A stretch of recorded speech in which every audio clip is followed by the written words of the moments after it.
இந்த வீடியோவில் நாங்கள் பார்க்க போகிறது வந்து எப்படி கீரை வடை மாதிரி மரக்கறி வடை சுடுறதுன்றது. அதுக்கு வந்து உளுந்த நல்லா ஊற போடணும். நல்லா உளுந்து நல்லா ஊறின உடனே என்னாண்டி வெள்ளை உளுந்து போட்டிருக்கிறேன். அதை அப்படியே ஊற விட்டுட்டு இது வந்து வெங்காயத்தாள், இந்த தோட்டத்தில் பிடிங்கினா வெங்காயத்தாள், அந்த வெங்காயத்தாளை வடிவாக கழுவி போட்டு இப்படி சின்ன சின்னனா வெட்டி வச்சிருக்கிறேன். இந்த வெங்காயத்தாள் வெட்டி வச்சுட்டு அதை ஒரு டிஷ்ஷில் போட்டுட்டு கோவா எடுத்துருக்கிறேன் நான். இந்த கோவாவை வந்து சின்ன சின்ன வெட்டி அந்த வெங்காயத்தாளோடு அப்படியே போட்டு விட்டுருக்கிறேன். நல்ல சின்ன சின்னனா வெட்டினான். அதுக்கு பிறகு ஒரு கேரட் ஒன்று எடுத்து அதையுமே சின்ன சின்னனா வெட்டி இந்த வெங்காயத்தாள் கோவா அதுகளோட வந்து போட்டு வச்சுக்கேன். அதோட உரைப்புக்கு பச்சை மிளகாய் அதையும் கழுவிட்டு நல்லா சின்ன சின்ன வெட்டி இந்த எல்லா வெட்டின மரக்கறியோடையும் போட்டிருக்கிறேன். அதுக்கு பிறகு கொஞ்சம் வெங்காயம் வெட்டி போட்டிருக்கிறேன். அதையுமே சின்ன சின்ன வெட்டி இந்த டிஷ்ஷில் போட்டிருக்கேன். அதுக்கு பிறகு கொஞ்சம் தேங்காய் பூவை கொஞ்சம் இந்த இதுக்குள்ளேயே போட்டிருக்கேன். அதை சேர்ந்து குழைக்கிறதுக்கு கொஞ்சம் ஒரு கைப்பிடி தேங்காய் பூ போட்டிருக்கேன். அதோட உளுந்துக்குள்ளே இஞ்சி போட்டு அரைக்கிறேன். அது கொஞ்சம் ஃப்ளேவரும் வரும், அதே நேரம் உடம்புக்கும் நல்லது, அதால் இஞ்சி போட்டு அரைக்கிறேன். அதுக்குள்ளே கொஞ்சம் கருவேப்பிலையும் போடுறேன். இந்த மாதிரி கருவேப்பிலையாக கழுவிட்டு அதை உருவி எடுத்துட்டு அதை சின்னனா வெட்டியும் நான் அதுக்குள்ளே போட்டிருக்கிறேன்.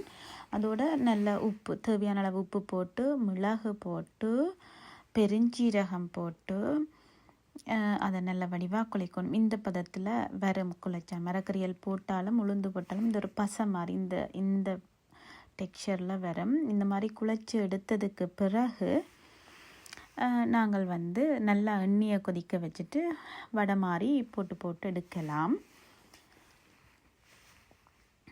இந்த மாதிரி நல்லா ஒரு மிதமான சூட்டில் வச்சு தான் பொரிக்கணும், இல்லாட்டி கரைகிரும், உள்ளுக்கு அவியாது. இந்த மாதிரி முன்னுக்கு பின்னுக்கெல்லாம் திருப்பி வச்சா அந்த மரக்கறியல் அதுகள் நல்லா பொரிஞ்சிடும். அது நல்ல சாப்பிட்றதுக்கு நல்ல டேஸ்டாக இருக்கும். இதை நாங்கள் சும்மாவும் சாப்பிடலாம். அதே நேரம் வந்து தயிர் வடை மாதிரி இதை வந்து தயிருக்குள்ளே ஊற போட்டுட்டு தயிர் வடை மாதிரியும் நாங்கள் வந்து சாப்பிடலாம். அதுவுமே கொஞ்சம் நல்லா தான் இருக்கும். இது வந்து நார்மலாக எண்ணெய் குடிக்குமா அப்படியெல்லாம் சில பேர் கேட்குறது.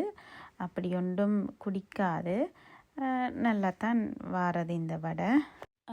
அடுத்த வடையும் இப்படி கொஞ்சமாக போட்டு இப்படி மிதமான சூட்டில் நல்லா பொரிச்செடுத்துட்டு அதை வந்து நாங்கள் பொரிச்செடுத்ததுக்கு பிறகு அதை வந்து ஒரு பேப்பரில் போட்டு அந்த எண்ணெயை வந்து வடிய விடணும். இதில் பெருசாக எண்ணெய் குடிக்கவே இல்லை என்றாலுமே நாங்கள் ஒரு சும்மா வடிய விட்டு போட்டு அதுக்கு பிறகு நாங்கள் வந்து தயிரை வந்து கடைஞ்செடுக்கணும்.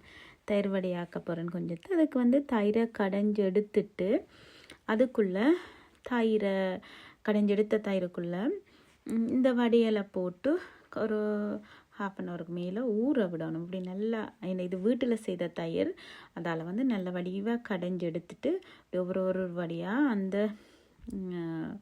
தயிருக்குள்ளே போட்டு ஊற விட்டால் தயிர் வடை, மரக்கறி தயிர் வடை என்று சொல்லி இது நல்ல ஹெல்த்தியான சாப்பாடு என்று சொல்லலாம்.